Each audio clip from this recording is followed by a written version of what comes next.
अब हम जाने कि लघु और गुरु वर्णों की गिनती किस तरीके से की जाए, उनके साथ में जो मात्राएं हैं उनकी गणना हम किस तरीके से करें, क्योंकि छंदों में हमें ये गणना करनी होती है कि कितने मात्राओं का छंद है या कितने वर्णों का छंद है, तो वहां गणना करनी आवश्यक होती है। तो पहचाने कि लघु और गुरु जो वर्ण हैं उनकी गणना और मात्राओं की गणना हम किस प्रकार करें। यहां पर देखें, पहला नियम अ ए ओ रे, ये जो हैं ये क्या है, ह्रस्व स्वर हैं। आप सभी जानते हो ह्रस्व स्वर हैं, तो ये लघु, यानी कि जैसे मैंने कहा था कि ह्रस्व स्वर को ही लघु कहा जाता है। तो इनकी मात्राएं जब भी हम काउंट करेंगे तो वो मात्राएं हमेशा एक में ही काउंट होगी। क्लियर। दूसरा है दीर्घ स्वर, हम देख रहे हैं यहां पर आ ई उ ए ऐ ओ औ, ये सभी की गणना जहां पर भी होगी वर्णों की या मात्राओं की। अगर हमें ये वर्ण आते हैं तो वर्णों को हम उसी के अनुसार काउंट करेंगे, और मात्राएं हैं अगर इन स्वरों की तो मात्राएं भी हम उसी तरीके से उनको गिना जाएगा।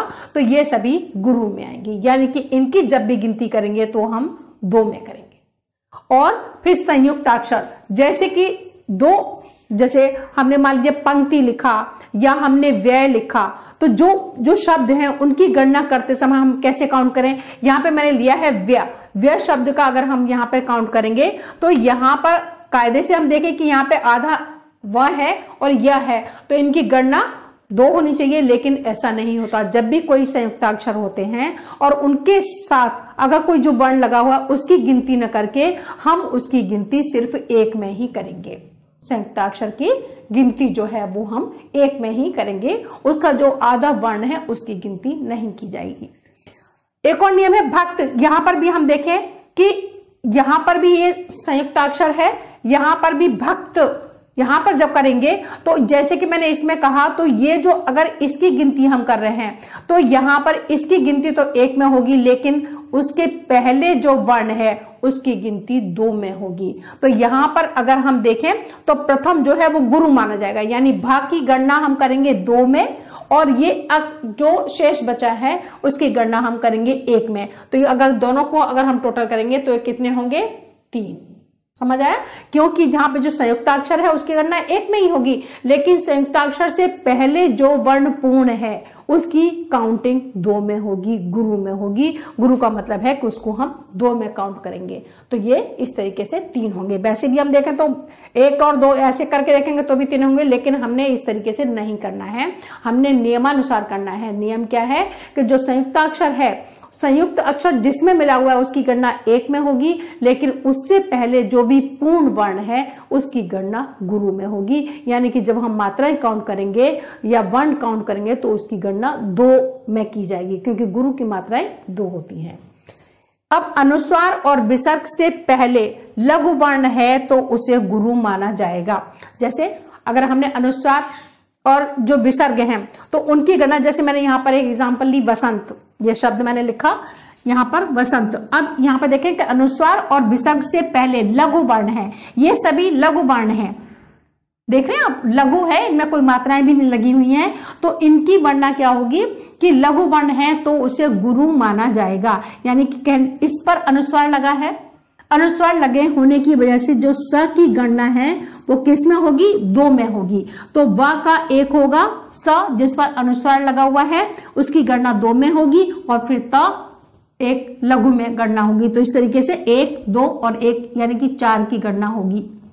अब आ जाए अनुस्वार, यानी अनुस्वार में आप देखते हो चंद्र बिंदु और अनुस्वार अंक की मात्राएं आती हैं, तो यहां पर इनकी गणना लघु में मानी जाएगी। अभी मैंने आपको देखा था सा में गणना हमने दीर्घ में की है, यानी कि उसकी गुरु में की है, लेकिन यहाँ पर अनुस्वार और चंद्र बिंदु की गणना अगर उसी से वर्ण शुरू हो रहा है तो उसकी गणना लघु में मानी जाएगी। यानी कि यहाँ पर अगर हाँ में जो डॉट लगा है, यानी कि जो अंक की मात्रा है, उसको भी हम यहाँ पर 1 ही काउंट करेंगे।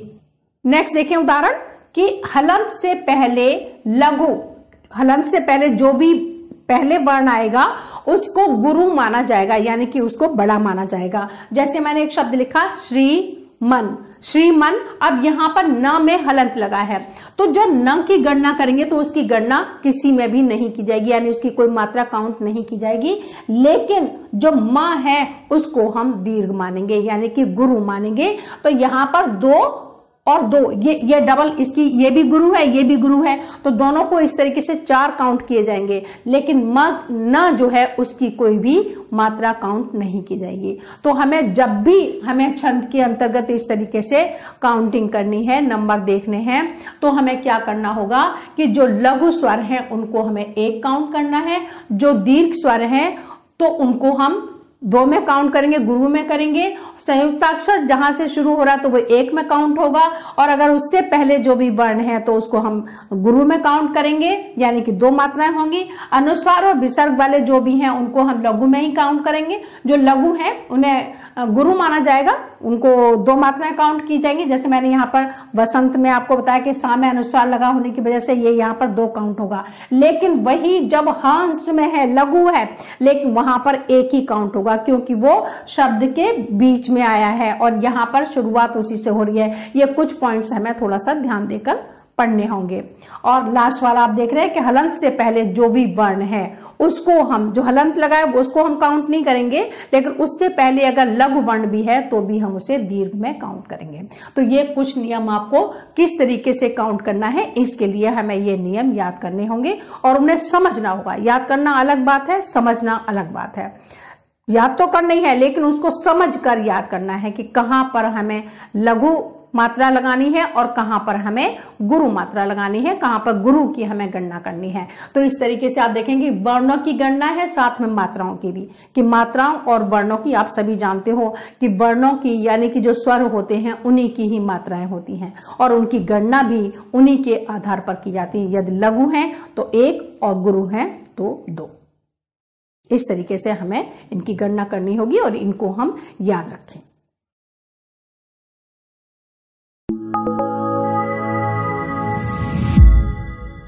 Visit kalpanadube.com for complete lessons and doubt clearing webinars. Subscribe to our channel to get the latest updates and videos. Subscribe now.